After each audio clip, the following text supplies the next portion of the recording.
With the advent of Season 3, Costume Event, and the Tavern of Legends, many have forgotten about Atlantis Rises. That's a mistake. Let me tell you why. For starters, Atlantis Rises still allows everyone an increased chance at both 2 Atlantis heroes, but also 2 previous heroes of the month. And in Atlantis, you'll have much better luck hitting on one of those heroes than in the Tavern of Legends. Until they fix that event, do not spend your money there. You have been warned. For June, the Atlantis heroes are expected to be Gregorian, Seshat, Poseidon, and Misandra.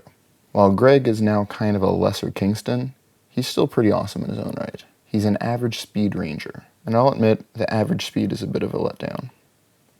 His base stats are 729 attack, 710 defense, and 1351 HP, so not too shabby. His special skill is Unwavering Focus, which deals a solid 455% damage to the target and gives all allies an increased 30% critical damage chance for 3 turns.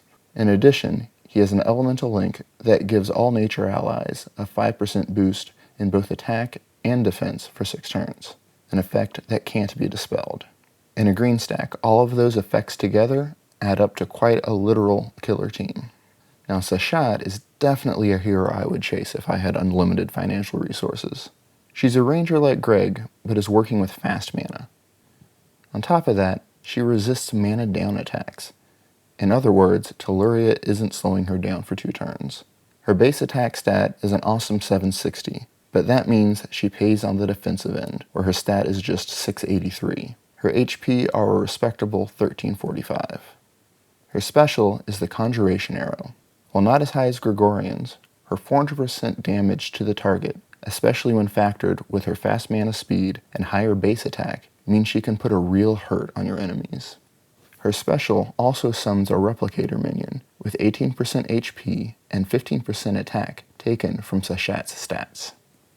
What makes her minions fascinating is that they're self-replicating, meaning the minion will generate a clone of itself every 3 turns if it isn't killed first. And you already have to know, that is a real pain in the ass.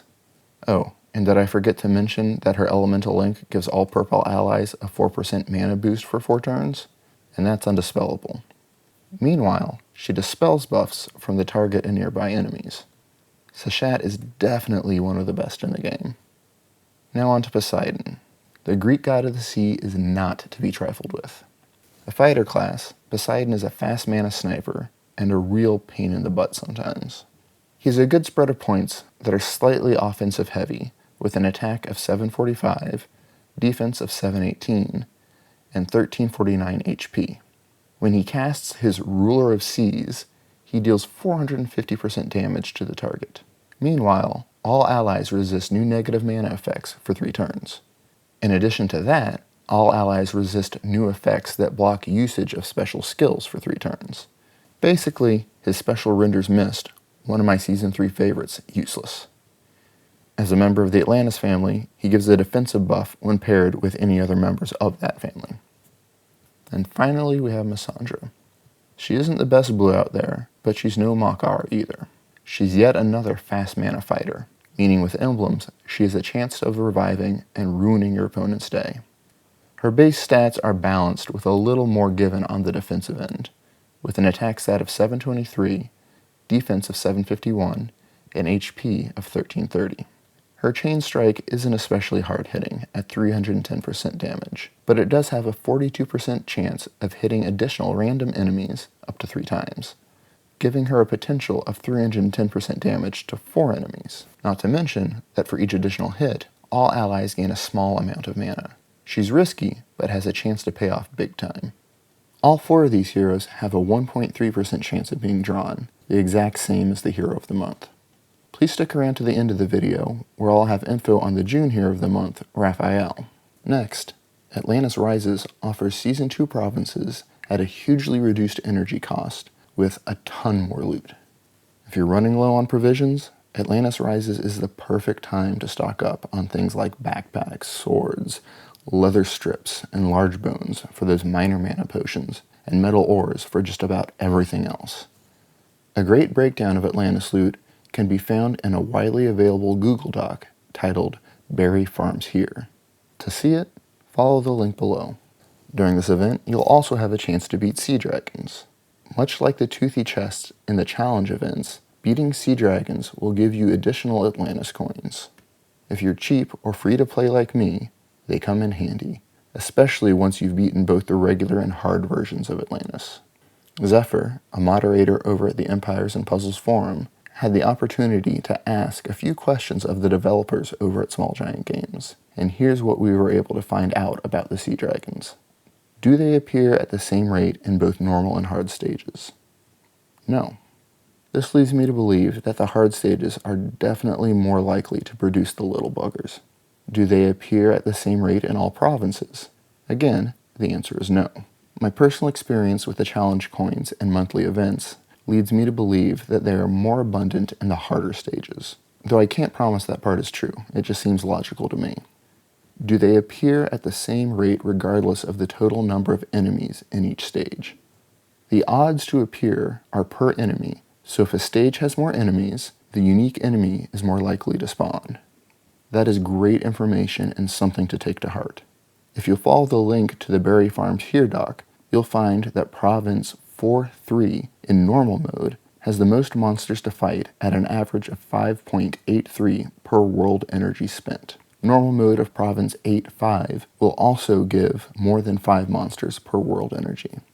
Do sea dragons appear at the same rate regardless of the world energy cost for each stage? No. This means that more monsters and a hard level will be more likely to drop extra coins, but if you're not a level 60-something with tons of world energy per flask, you may want to take a look at Provinces 4-3 and 8-5 in normal mode. Next, Zephyr asked if there's any significance to the number of coins received from rare enemies, or is it just random? Small Giant Games says it's a random drop of 2, 3, 5, or 10 coins. I've had a little of each, with 5 seeming to be the most likely from my personal experience. The bottom line, you still definitely don't want to miss out on Atlantis Rises. When I was still trying to beat Season 2, I would only play it during this event because of the significantly reduced energy cost per level. It's a lifesaver. Also, if you saved up loot tickets, Atlantis Rising is a great event to use them on. I know people are kinda over Atlantis Rises, but if you're still hunting after certain past heroes of the month, this is definitely the place to chase them. Not that I advise chasing heroes, because it's expensive as shit and full of heartache. Don't even ask me how it went when I chased Teleria, Melosi, and Clarissa, because it'll just piss me off all over again. Which brings me to June's Hero of the Month, Raffaele. A monk, Raffi here is unfortunately slow mana, which are words you definitely never want to hear me say. He does resist attack ailments, but again, he's slow, and it's not like his attack stat is very high, at a mere 650. Granted, his defense is a solid 803, and his HP are pretty nice at 1402. Now those defensive stats are all well and good if your opponent isn't color stacking against you. With that slow speed, I just have a feeling that a reasonable triple green team would be able to take him down pretty easily with a decent board. However, if his ice treatment does go off, well, if the person who owns him is smart and surrounds him with fast mana snipers, you may have a bit of a problem, because A, he heals all allies with less than 50% health up to 50% health. B, he then adds another 812 hit points over 4 turns while dispelling status ailments from all allies. And I love me a good cleanser.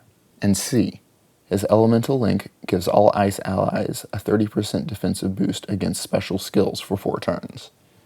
Now I hate slow speed heroes, but if you surround Raffi with fast mana snipers, he seems like he might be serviceable. Now I'm not over the moon on this guy, but I fully expect that after really chasing Telly, Melosi, and Clarissa, that I'll end up with him. He's going to be like a Grimble hanging around my neck. But tell me below what you think of our new White Walker Hero of the Month. Good luck to everyone on their Atlantis Rises polls, and I hope you get what you're after. I'm Tottenham FC USA. Thanks for watching, and as always, please like and subscribe to get full access to my upcoming videos.